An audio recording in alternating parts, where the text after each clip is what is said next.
أهلا بيكم وفيديو جديد. وتتوالى الأفراح في الوسط الفني، حيث احتفل الفنان علاء مرسي بزفاف ابنته الكبرى مريم وسط حضور عدد قليل من نجوم الغناء والتمثيل. وكان أبرز الحضور النجم محمد عادل إمام، والنجم محمد هنيدي، والمطرب حمادة هلال، وبيومي فؤاد، وسليمان عيد، ونقيب الممثلين أشرف زكي. ألف مبروك للفنان علاء مرسي.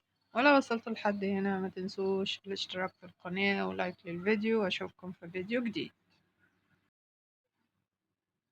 ويا رب عقبال كل البنات.